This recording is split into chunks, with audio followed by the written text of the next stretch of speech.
Assalamualaikum warahmatullahi wabarakatuh. Selamat berjumpa kembali di channel Cams73. Nah, kali ini saya akan membahas tentang kerusuhan yang terjadi di Rengas Dengklok kurang lebih pada tahun 1996.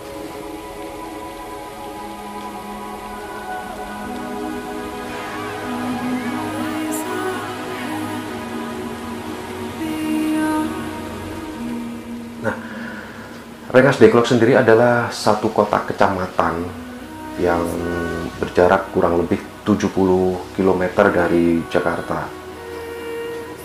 Rengas Dengklok ini merupakan kota yang bersejarah karena apa? Pada waktu menjelang proklamasi kemerdekaan negara kita, itu ada satu kejadian atau momen di mana Soekarno dan Hatta diculik oleh pemuda-pemuda Indonesia dan dibawa ke Rengas Dengklok, dan di sana beliau dipaksa oleh pemuda-pemuda tersebut untuk menyusun naskah proklamasi. Jadi dipaksa dengan kebaikan gitu loh maksudnya.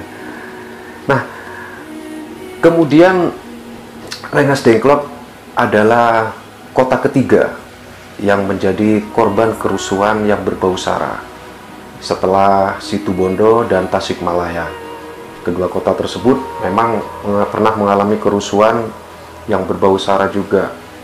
Kerusuhan itu sendiri sebenarnya pemicunya masalah sepele, di mana ada warga keturunan yang bernama Kimcai. Pada waktu itu Kimcai ini menegur pemuda-pemuda yang sedang bersemangat untuk membangunkan warga untuk melakukan sahur. Karena kejadiannya itu memang pada bulan Ramadan. Nah, kejadiannya yaitu pada hari Kamis pukul 2 dini hari, di mana pemuda-pemuda tersebut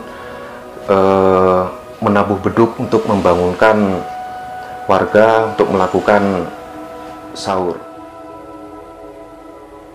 Dan kebetulan sekali beduk yang berada di musola Miftahul Jannah tersebut berhadapan dengan rumah Kimcai. Nah, selama ini Kimcai tidak merasa keberatan, tidak masalah gitu loh.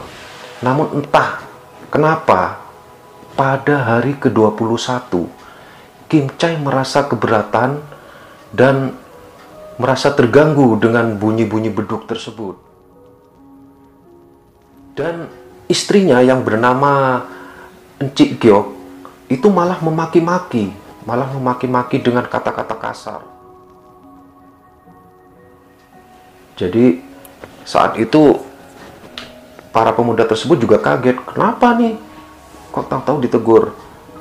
Kok tahu-tahu keberatan? Gitu. Nah, tapi para pemuda tersebut menyadari, oke lah, mereka menerima dengan teguran-teguran tersebut. Namun si Kimcai malah melaporkan kejadian tersebut kepada polisi, sehingga pemuda-pemuda tersebut ini dipanggil oleh polisi, diperiksa. Nah, dari sinilah awal ketegangan tersebut terjadi.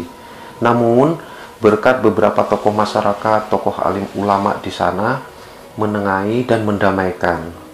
Nah, namun salah satu anak dari Kimcai ini melempar batu ke para pemuda tersebut, sehingga menimbulkan kemarahan dari pemuda-pemuda tersebut. Nah, disinilah lagi para sesepuh, para tokoh agama dan polisi berusaha mendamaikan kembali, meredam kemarahan para pemuda-pemuda tersebut.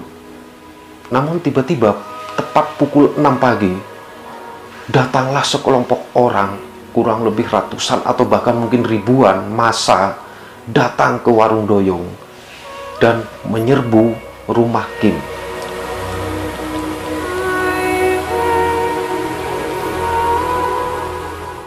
Mereka melakukan pengerusakan.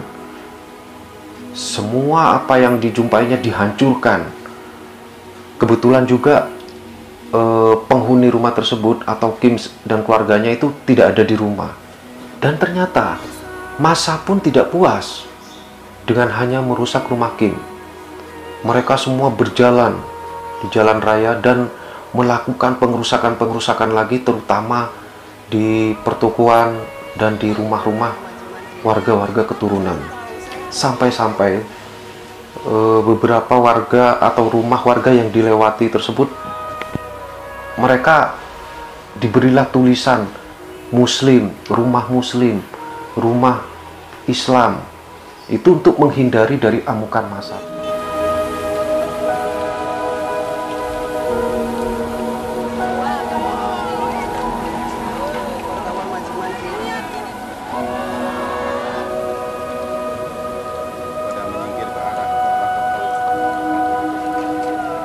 Akibat kerusuhan tersebut, banyak bangunan-bangunan yang rusak, termasuk gereja, bahkan ada juga vihara, kemudian kendaraan-kendaraan bermotor.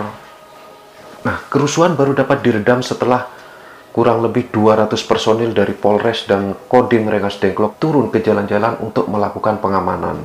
Mereka juga didukung oleh satuan setingkat Kompi dari Batalion 305 dan 2 SSK dari Armet Pasopati, serta dari Brimob Polri.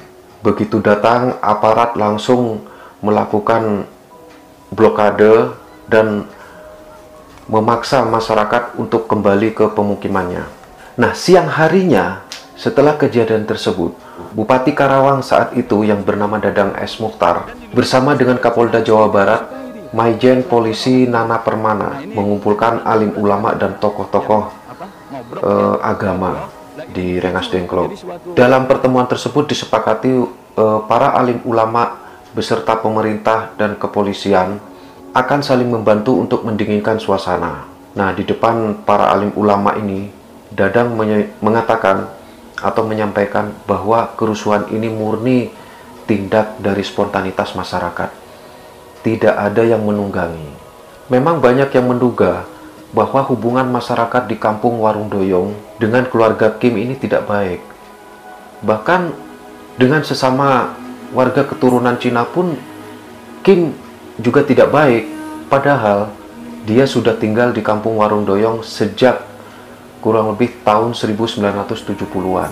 Selain itu juga terungkap kekecewaan masyarakat terhadap warga keturunan yang selama ini terpendam. Masyarakat Karawang pun yang mayoritas beragama Islam pun merasakan bahwa hubungan keagamaan terutama di Rengas Dengklok ini banyak mengalami perubahan. Selama ini banyak rumah-rumah di Rengas Dengklok yang menjadi rumah ibadah agama lain.